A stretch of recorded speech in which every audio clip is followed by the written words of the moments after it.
빌립보서입니다. 그런데 오늘 본문은 아니지만 본문의 내용과 비슷한 구조를 갖고 있는 성경의 본문이 또 하나 있습니다. 그래서 본문을 들어가기 전에 우리가 너무나도 잘 알고 있는 데살로니가전서 5장 16절에서 18절의 말씀을 함께 읽고 본문 말씀 들어가도록 하겠습니다. 다 함께 읽겠습니다. 시작. 항상 기도하라. 쉬지 말고 기도하라. 봉사에 감사하라. 이는 그리스도 예수 안에서 너희를 하신 하나님의 뜻입니다. 아멘. 우리가 읽은 바대로 데살로니가전서 5장 16절에서 18절의 말씀은 명령형으로 되어 있습니다. 그러나 18절 말씀에 이는 그리스도 예수 안에서 너희를 향하신 하나님의 뜻이라고 말씀하고 계십니다. 오늘 우리가 보는 빌립보서 4장 4절에서 7절의 말씀도 명령형으로 되어 있습니다. 그렇다고 해서 이렇게 되어 있다고 해서 순종을 강요한 명령이 아니라 하나님의 뜻이라고 말씀하고 계십니다. 또 하나님의 자녀가 된 우리들이 마땅히 살아가야 될 삶의 모습이라고 말씀하고 있습니다. 이 사실을 기억하시고 말씀을 경청해 주시기 바랍니다. 먼저 4절 말씀 보시도록 하겠습니다. 주 안에서 항상 기뻐하라. 내가 다시 말하노니 기뻐하라. 이렇게 시작하고 있습니다. 주 안에서 항상 기뻐하라는 이 말씀은 오늘 본문 말씀의 주제뿐만 아니라 빌립보서 전체의 핵심 주제 말씀입니다. 그렇습니다. 신앙생활은 기쁨으로 하는 것입니다. 그런데 만약 신앙생활을 하는데 기쁨이 없다고 한다면 그 신앙생활은 의무가 되어질 수가 있고 형식적인 신앙생활이 되어질 수 있다는 사실입니다. 믿음 생활하면서 은혜와 기쁨이 있어야만이 감사도 넘치게 된다는 사실입니다. 그런데 여기서 우리의 마음을 무겁게 하는 단어가 있습니다. 그 단어는 always입니다. 항상이라는 단어입니다. 항상 기뻐하라는 것입니다. 성도 여러분, 우리가 기쁜 일이 있을 때 기뻐할 수 있습니다. 굿뉴스를 접할 때 기뻐할 수가 있습니다. 무엇인가를 이루고 성공했을 때 기뻐할 수 있습니다. 진리를 깨달았을 때 기뻐할 수 있습니다. 그러나 그 반대의 상황에 처해진다고 했을 때는 어떨까요? 만약 지금 내가 서 있는 이 환경이 매우 힘들고 어려울 뿐만 아니라 비참한 지경에 처했다면 과연 기뻐할 수 있을까요? 지금 바울은 로마의 어느 감옥 안에 갇혀 있습니다. 그런 갇혀 있는 상태에서 이 편지를 써서 빌립보 교회 성도들에게 보낸 것입니다. 그래서 우리는 이 서신을 에베소서, 골로새서, 빌로몬서와 함께 바울의 옥중 서신이라고 부르고 있습니다. 성도 여러분, 사도 바울 그는 어떤 사람입니까? 뼈대 있는 가문 출신으로 당대 최고의 학문을 자랑하는 세상적으로 보면 능력 있는 자였습니다. 당시 세계를 지배하고 있는 로마의 시민권을 가지고 있는 사람이었습니다. 그런 그가 다메섹 도상에서 주님을 만나고 그는 완전히 새로운 삶을 살아가게 됩니다. 육체를 신뢰할 만한 모든 것을 버렸습니다. 아니 배설물로 여겼습니다. 그리고 오직 주의 복음만을 평생 증거하는 복음 전도자로 살아가게 됩니다. 이로 말미암아서 숱한 고난과 역경을 당해야만 했습니다. 때로는 생명의 위협까지도 당하는 날이 많았습니다. 그런 그가 이제 노년의 시기가 되어서 그것도 감옥 안에 갇혀 있습니다. 그러니 세상적으로 바라본다고 한다면 얼마나 비참한 승세이겠습니까? 그러나 사도 바울은 불평하지 않습니다. 원망하지 않습니다. 오히려 하나님의 일을 하다 고난당하게 된 것을 기뻐하고 있습니다. 성도 여러분, 사도 바울이 도저히 기뻐할 수 없는 그 가운데서 기뻐할 수 있었던 비결은 무엇일까요? 우리는 그 근거를 4절 첫 단어에서 찾을 수 있습니다. 4장 4절 말씀 다시 한 번 더 보시겠습니다. 주 안에서 항상 기뻐하라. 내가 다시 말하노니 기뻐하라. 우리 성도님들 함께 합독하시겠습니다. 시작. 주 안에서 항상 기뻐하라. 내가 다시 말하노니 기뻐하라. 주 안에서는 헬라어로 엔큐리오입니다. 주 안에서 항상 기뻐하라 말씀하고 계십니다. 바울은 혼자 힘으로는 항상 기뻐할 수 없었지만은 기쁨의 근원 되시는 주님을 만나고 주님 안에 있었기 때문에, 예수님 안에 있었기 때문에 그는 항상 기뻐할 수 있었습니다. 그리고 그는 이 비밀을 깨닫고 빌립보의 성도들을 향해서 너희도 주 안에서 항상 기뻐하라고 권면하고 있는 것입니다. 그렇습니다, 여러분. 바울은 비록 감옥에 갇혀 있었지만은 감옥 안에 있는 자신을 본 것이 아니라 예수님 안에 있는 자신을 바라보았던 것입니다. 바로 이것입니다. 주님 안에서 기뻐하는 것은 세상의 기쁨과는 다른 것입니다. 주님 안에서의 기쁨은 고난과 역경 가운데서도 기뻐하는 것입니다. 환난 가운데서도 기뻐하는 것입니다. 아무 일이든지 염려하지 않을 수 있는 그 기쁨입니다. 그러므로 우리 모두도 사도 바울처럼 예수 그리스도를 인격적으로 만나고 내가 주 안에 거하게 된다면, 예수님 안에 거하게 된다면 항상 기뻐하는 삶을 살아갈 수 있을 줄로 믿습니다. 하나님께서 사랑하는 성도 여러분, 주 안에서 항상 서 있어야만이 기뻐할 수 있다는 사실을 꼭 기억할 수 있기를 원합니다. 그리고 그 주님과 함께 동행함으로 말미암아서 우리가 어떤 상황 가운데 처한다 할지라도 실망치 않고 낙심치 않고 항상 기뻐하면서 믿음의 삶을 살아갈 수 있기를 주님의 이름으로 축복드립니다. 두 번째는 5절 말씀입니다. 5절 말씀 다 함께 읽겠습니다. 시작. 너희 관용을 모든 사람에게 알게 하라. 주께서 가까우시니라. 아멘. 여기서 관용이라는 단어를 한번 살펴볼 필요가 있습니다. 국어 사전에는 너그럽게 용서하고 용납하는 것이라고 나와 있습니다. 그러나 이 사전적인 의미로는 그 의미가 구체적으로 다가오지 않습니다. 그런데 헬라 원어로 보면 좀 다릅니다. 헬라어로는 관용을 에피에이케스라고 하는데 이런 내용을 포함하고 있습니다.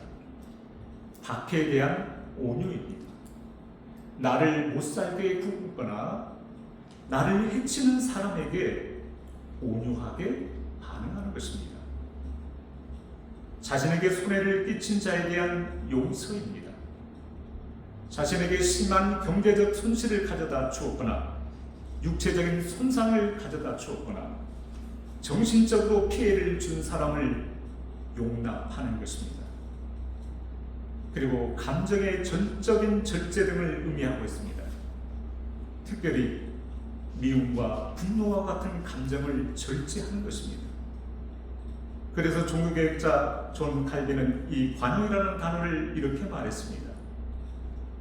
어떤 역경과 어려움을 당하고 그로 인해 손해를 당한다 할지라도 동요되지 않고 평정심을 잃지 않는 영적인 인내의 차원을 가리키는 것이라고 말했습니다. 그런데 여러분, 아직 우리들은 예수 그리스도의 장성한 분량이 충만한 데까지 이르지 못한 우리들은 나를 핍박하고 못 견디게 구는 사람에게 온유하게 반응하고 있습니까? 자신에게 큰 손해를 끼친 자를 쉽게 용서할 수 있겠습니까? 날마다 매 순간마다 내 자신의 감정을 쳐서 십자가에 온전하게 복종시키는 훈련을 하고 계십니까? 오늘 본문은 이런 의미의 관용을 모든 사람에게 알게 하라, 나타나게 하라고 말씀하고 있습니다. 이건 역시 쉽지 않은 일입니다. 그럼에도 불구하고 하나님께서는 사도 바울을 통하여 너희 관용을 모든 사람에게 알게 하라고 말씀하고 계십니다. 그리고 그렇게 살아가는 것이 어렵다고 생각하는 빌보교의 성도들에게, 오늘 우리들에게 그래도 관용의 자세로 살아가야 하는 이유를 분명하게 말씀하고 계십니다. 그 이유는 바로 뒤에 나오는 우리 5절 말씀입니다. 너희 관용을 모든 사람에게 알게 하라. 그 다음에 나오는 말씀이 무엇입니까? 다 함께 하겠습니다. 주께서 가까우시니라. 시작. 주께서 가까우시니라. 바로 이 말씀입니다. 주께서 가까우시니라. 이 말씀 때문에 우리의 관용을 모든 사람에게 나타내야 한다는 사실입니다. The Lord is near입니다. 주께서 가까우시니라. 헬라어로는 앵구스라는 단어를 사용하고 있습니다. 여기에는 두 가지 의미가 있습니다. 첫 번째는 공간적인 의미의 개념이 있습니다. 주께서 나와 가까이 계신다는 의미입니다. 주께서 가까이서 나를 보시고 친밀하게 동행하신다는 그 의미가 공간적인 의미입니다. 또 하나의 의미는 시간적인 의미입니다. 시간적인 의미로 바라본다고 한다면 주께서 가까우시니라. 이 말씀은 예수님께서 곧 오시리라는 말씀입니다. 임박한 재림신앙을 말씀하고 있다는 사실입니다. 하나님께 사랑하는 성도 여러분, 주님께서 언제 오실지는 아무도 모릅니다. 그러나 반드시 오시리라고 말씀하셨습니다. 그렇기 때문에 우리 안에 주께서 가까우시니라, 언제 오실지 모르는 그분이 곧 오시리라고 말씀하고 있는데, 내가 관용해야 될 사람, 용서하고 용납해야 될 사람이 있다고 한다면 모든 사람에게 관용을 나타내야 되지 않겠습니까? 고린도서 5장 10절의 말씀을 보시도록 하겠습니다. 고린도서 5장 10절 말씀 우리 성도님들만 읽어주시겠습니다. 시작.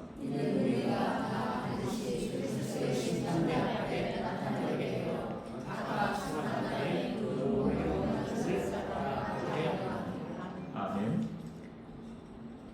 주님께서 이 땅에 오셨을 때 심판이 있으리라고 말씀하고 계십니다. 만약 주님께서 이 땅에 오시는 그 시기가 가까워졌다고 한다면 우리들의 신앙의 자세가 달라져야 하지 않겠습니까? 신앙으로 말미암은 그 어떤 환난과 박해가 있다 하더라도 우리는 인내할 수 있어야 되며, 나에게 손해를 끼친 원수와 같은 사람에게도 내가 먼저 용서의 손을 내밀어야 하지 않겠습니까? 또한 주님께서는 마태복음 18장에서 용서할 줄 모르는 종의 비유, 곧 1만 달란트 빚진 자의 비유를 통해서 우리에게 용서에는 횟수의 제한이 없음을 말씀하고 계십니다. 70번씩 7번이라도 용서해 줘라고 말씀하고 계십니다. 또한 관용의 자세가 어떠해야 하는지를 말씀하고 계십니다. 마태복음 18장 35절 말씀 제가 읽어드리겠습니다. 너희가 각각 중심으로 형제를 용서하지 아니하면 내 천국께서도 너희에게 이와 같이 하시리라. 용서하되, 관용을 베풀되 그냥 형식적으로 하지 말고 마음의 중심에서 나오는 진실한 용서를 하라고 주님께서 말씀하고 계십니다. 그럼에도 불구하고 그렇게 용서하지 않는다고 하면 하나님의 심판이 임하게 된다고 말씀하고 계십니다. 성도 여러분, 우리 다시 한 번 더 5절 말씀을 보시도록 하겠습니다. 5절 말씀 제가 다시 읽겠습니다. 너희 관용을 모든 사람에게 알게 하라. 주께서 가까우시니라.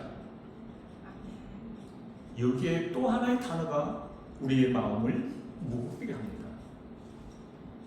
용서의 대상이 내가 용서할 만한 사람을 용서하는 것이 아니라 나의 가족이나 가까운 친척이 아니라 모든 사람에게 용서하라. 이 모든 사람의 관용을 나타내라고 말씀하고 계십니다.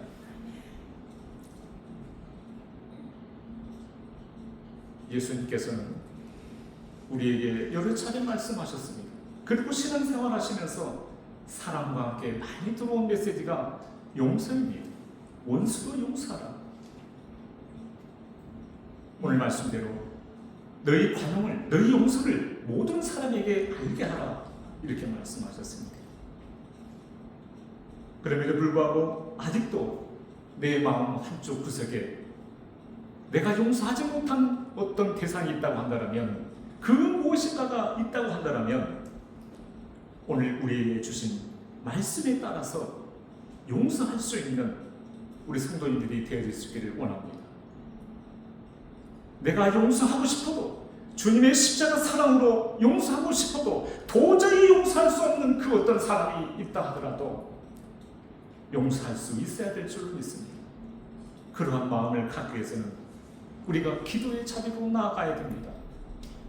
주님, 저에게도 주님께서 베풀어 주신 그 긍휼한 마음을 저에게도 부어 주십시오. 저에게도 갖게 해 주십시오. 기도하고 간구할 수 있어야 합니다. 그리고 주님의 그 긍휼한 마음이 나에게 부어지면 내가 그동안 용서하지 못한 그 사람을, 그 어떤 것을 조건 없이 용서할 수 있는 저와 우리 성도님들이 되어줄 수 있기를 주님의 이름으로 축복드리겠습니다. 6절 말씀 보시도록 하겠습니다. 우리 6절 말씀 함께 읽겠습니다. 시작. 아무것도 염려하지 말고 다만 모든 일에 기도와 간구로 너희 구할 것을 감사함으로 하나님께 아뢰라. 아멘. 아무것도 염려하지 말고 이렇게 시작하고 있습니다. 아무것도 염려하지 말라고 말씀하셨지만 우리가 세상적인 눈으로 바라보면 염려 없이 살아갈 수 없는 세상이 되었습니다. 아침에 잠에서 깨어나 저녁에 잠자리 들 때까지 세상적인 관점으로 본다면 염려와 걱정이 끊어지지 않을 것입니다. 오늘 본문의 바울과 빌립보 성도들도 마찬가지입니다. 그들이 처해진 환경만 바라본다면 염려하는 것은 당연한 일이었습니다. 바울은 지금 감옥에 갇혀 있죠. 빌립보 교회 성도들은 분열과 박해의 위협을 받고 있습니다. 그러니 그들이 걱정해야 될 충분한 이유를 갖고 있습니다. 그런데 염려 대신 기도하라고 말씀하고 계십니다. 여기서 아무것도 염려하지 말고의 헬라는 메딘나데인데 현재 명령형으로 되어 있습니다. 그 의미는 현재 하고 있는 염려를 중단하라는 뜻입니다. 현재 하고 있는 염려를 중단하라는 의미입니다. 그렇다고 여기서 빌립보 교회 성도들에게 걱정하는 것을 중단하라고 말했을 때 그들이 당하고 있는 그들의 문제를 가볍게 본 것이 아닙니다. 그들이 겪는 그 모든 괴로움과 고통보다 더 크신 하나님을 바라보라는 그러한 뜻입니다. 그리고 그분께 맡기라는 것입니다. 우리 베드로전서 5장 7절 말씀 보시겠습니다. 너희 염려를 다 주께 맡기라. 이는 그가 너희를 돌보시리라. 우리 성도님들도 함께 읽겠습니다. 시작. 너희 염려를 다 주께 맡기라. 이는 그가 너희를 돌보시리라. 아멘. 여러분, 신앙은 하나님께 잘 맡기는 것입니다. 그런데 어떻습니까? 우리는 매사에 하나님께 잘 맡기고 있습니까? 우리 안에 걱정과 염려가 있다는 것은 하나님의 신뢰에 대한 전적인 신뢰가 부족하다는 것입니다. 그때 우리는 염려하고 불안할 수밖에 없습니다. 염려와 불안이 내 안에 들어오면 내 안에 있는 기쁨마저도 사라지는 것입니다. 염려와 걱정은 바로 기쁨의 최고의 적입니다. 그렇기 때문에 우리는 하나님께 잘 맡겨야 될 뿐만 아니라 염려 대신 기도로 나아갈 수 있는 저와 우리 성도님들이 되어질 수 있기를 간절히 원합니다. 우리가 문제가 있을 때만이 아니고 크고 어려운 일이 있을 때만이 아니라 모든 일에 간구할 수 있어야 합니다. 모든 일에 하나님께 아뢰 수 있어야 됩니다. 우리가 기도할 때 내 안에 있는 염려도 걱정도 사라지고 마음의 평안과 확신이 자리하게 된 것을 경험하게 됩니다. 그런데 6절 하반절에서 기도할 때에 어떻게 기도하라고 말씀하고 계시냐면 감사함으로 하나님께 아뢰라고 말씀하고 계십니다. 여러분, 감사는 기도의 필수 조건입니다. 감사는 기도응답의 확신입니다. 그리고 그 결과도 하나님께 맡긴다는 순종의 뜻이 내포되어 있습니다. 그래서 기도는 조건이 되어서는 안 됩니다. 내가 하나님께 이렇게 기도했으니 이렇게 응답해 주셔야만이 됩니다가 아닙니다. 이런 기도는 행위가 되어질 뿐입니다. 그 기도의 결과까지도 맡기는 것, 이것이 올바른 기도의 모습입니다. 하나님께서 사랑하는 성도 여러분, 염려보다 또 내가 당하는 그 어떠한 고통과 고난보다 더 크신 하나님께서 우리 곁에 계시다는 사실을 기억할 수 있기를 원합니다. 오늘 말씀의 그 구절인 빌립보 4장 7절의 말씀입니다. 그리하면 모든 지각에 뛰어난 하나님의 평강이 그리스도 예수 안에서 너희 마음과 생각을 지키시리라, 이렇게 말씀하고 계십니다. 염려 대신 기도의 자리로 나아가게 되면 하나님께서 모든 지각에 뛰어난 하나님의 평강이 너희의 마음과 생각을 지켜주시리라고 말씀하고 계십니다. 이것은 곧 하나님을 신뢰하는 자에게 하나님께서는 그 영혼들을 지켜주시고 보호하여 주시고 염려를 사라지게 해주신다는 말씀입니다. 하나님께 사랑하는 성도 여러분, 혹 우리 성도님들 가운데에도 내 육신의 연약함 때문에 또 내가 지금 처해 있는 환경 때문에 염려하고 계신 그 무언가가 있지는 않습니까? 만약 그렇다면 오늘 주신 말씀에 따라서 아무것도 염려하지 말고 다만 모든 일에 기도와 간구로 너희 구할 것을 하나님께 아뢰라는 이 말씀에 순종해서 지금 즉시 그 염려를 중단할 수 있기를 원합니다. 염려의 중단이 하나님의 평강이 시작되는 길이기 때문에 그렇습니다. 만약 내가 염려와 걱정 가운데 아직도 있다고 한다면 기도의 자리로 나아가 간구의 자리로 나아가 하나님께 부르짖을 수 있는 저와 우리 성도님들 되어질 수 있기를 간절히 원합니다. 그리하면 하나님께서는 우리의 걱정과 염려뿐만 아니라 우리 안에 세상이 줄 수 없는 참된 평안을 허락해 주실 줄로 믿습니다. 기도드리겠습니다.